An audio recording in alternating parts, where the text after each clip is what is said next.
Welcome into another video, and today we are going to be talking about one of the more surprising storylines through the first 2 weeks of the NFL season, and that is Daniel Jones in the Indianapolis Colts. Now, nobody saw this coming, including myself. I had the Indianapolis Colts as one of the worst teams in football this year, but in week one, they go and stomp, and I mean stomp, the Miami Dolphins. And in week two, they upset the heavily favored Denver Broncos with a game-winning field goal in overtime. And the face of these wins has no doubt been Daniel Indiana Jones, Danny Dimes, putting up phenomenal numbers and just looking the part of the Indianapolis Colts quarterback. And Shane Steichen deserves a little bit of praise for this. He was given a lot of shit for benching Anthony Richardson and rolling with Daniel Jones as their week one starter. Now, they are fighting for their jobs, and I thought this was going to be the move that got them fired, which you could argue it still could. Your number 4 overall pick quarterback didn't work out, and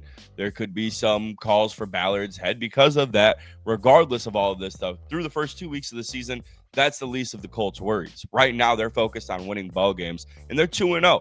And that Denver team is no joke. So today, we're going to be going through his numbers through the first 2 weeks of the season and even talking about a couple of plays that I have chopped up frame by frame just to show you how poised and how good Daniel Jones has looked through the first 2 weeks of the season. Let's go ahead and get started off with his numbers. And on the left side of the screen here, you're going to see Daniel Jones's 2023 and 2024 averages with the New York Giants with 186.5 yards per game, 5.9 yards per attempt, a completion percentage of 64.7%, and a passer rating of 76.6%, compared to his 2 games as quarterback for the Indianapolis Colts, where he has averaged a whopping 294 yards per game with a 9.3 yards per attempt, 71.4% completion percentage, and a 111.1 passer rating. He has 5 total touchdowns in 2 games. And if you guys do the math on that, that's nearly 40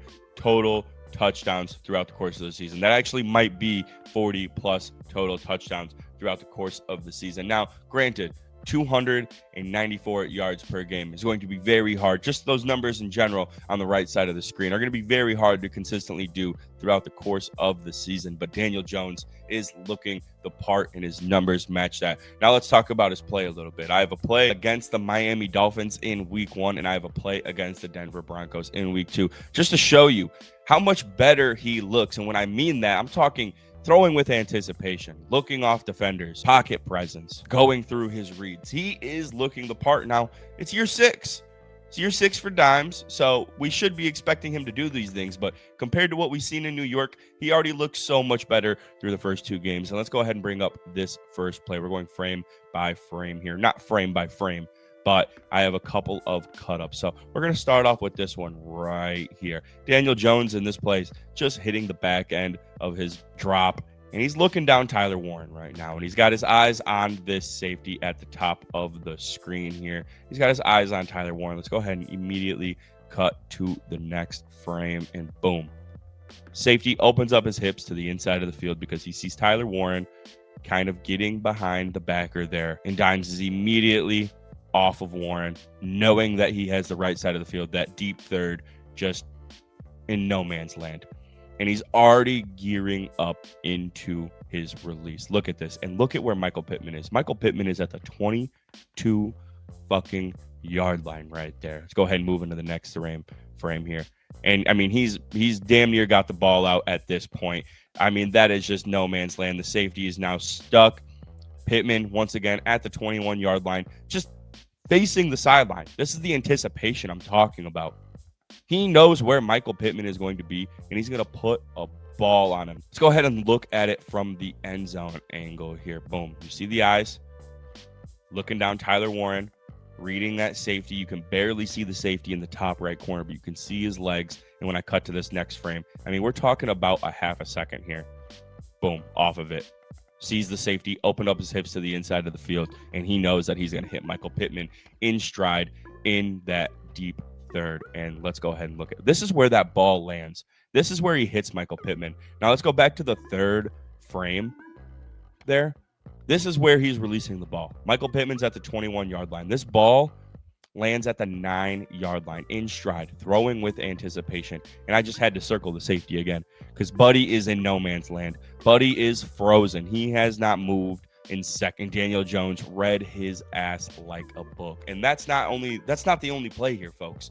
I was like, okay, week one, we're talking about multiples and multiples of plays. I'm not going to give you a full film breakdown. I don't even think I have rights to that shit, which is why we're going frame by frame instead of just reading the play out to you guys and showing you guys the actual play. But I want to talk about this one against the Denver Broncos, and it's a small 11-yard pickup. It's nothing crazy, but this is just Daniel Jones going through his progressions, hitting the open man, putting it in places where only that guy can get it, throwing with anticipation. And this one under pressure against a stout Denver Broncos defensive front. Let's go ahead and get this one pulled up. So once again, Dimes right now in the back end of his drop. You got a 5-man rush coming from Denver, and he's looking down Josh Downs right now. See the eyes move. And if we get to the sideline frame, you could argue that he could put this ball on Downs, but Brandon Jones is kind of tight in coverage, and it ends up working out anyway. So let's go ahead and move to the next frame.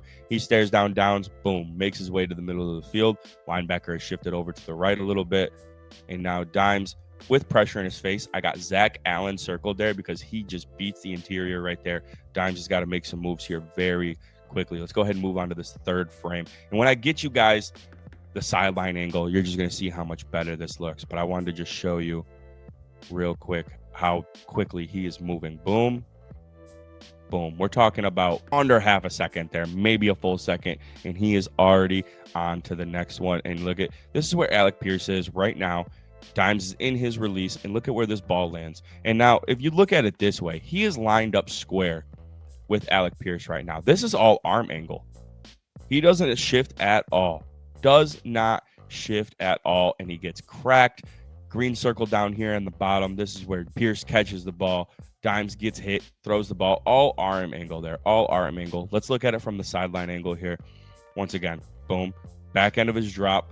Staring down Josh Downs. This is what I'm saying. He could probably get that ball to Josh Downs right now, and it'd be a solid pickup. But like I said, ends up working out in general. And I got Talanoa Hufanga circled there because something to keep your eye on now with the sideline angle and kind of breaking down better what Daniel Jones is saying. You have Brandon Jones right here. Daniel Jones is just going to know where he's going to get this ball to Alec Pierce without Hufanga being able to make a play on it. He knows that he's got Brandon Jones with his back turned to the area. Alec Pierce beats the corner on the inside, and he's just got to put this ball where Hufanga cannot get it. And I kind of just made up this little triangle here. This is where about the only place he can get the ball. But once again, I want you to look at Jones here. I know it's very hard for you guys to see that, but he is still squared to where Alec Pierce is right now. And this is all arm angle, folks. That is where the ball is going to land, and he knows he's got to fit it into this triangle without Hufanga being able to make a play on it. And boom, you see Hufanga coming up very quickly, and he just puts it right where Hufanga could not get there in time. A low ball. Pierce goes down and gets it. Just beautiful stuff here from Danny Dimes, knowing where the soft spot in the coverage is going to be where Hufanga cannot make a play on it. Just beautiful stuff from Daniel Jones. I'm excited to see if they can continue to do this throughout the course of the season. If he continue to play at this level throughout the course of the season. They have things going nicely for them right now. Their offensive line is looking pretty damn good. They have a fucking stud running back in Jonathan Taylor, which is just opening up the passing game for Daniel Jones. They have a star rookie tight end who is looking the part over the course of his first 2 games. This is fun. This is fun for the Colts. I don't think this is, going to blow up into be some major playoff team. I don't think this is going to be some AFC team that goes on a deep playoff run, but there's exciting things right now working within Shane Steichen's offense and kind of being like, hey, this is what I was saying. This is why I was rolling with Danny Dimes. My offense works. Dimes can run my offense. It's kind of been a thing of beauty for the first 2 weeks. Let's see if they can keep it going. Tomorrow, first thing in the morning, power rankings are dropping. And then later in the evening, we have some dynasty football talk for you guys as well. Thank you guys so much for tuning into another video. Enjoy the Monday Night Football games in just a few hours, and we'll talk to you soon. Peace.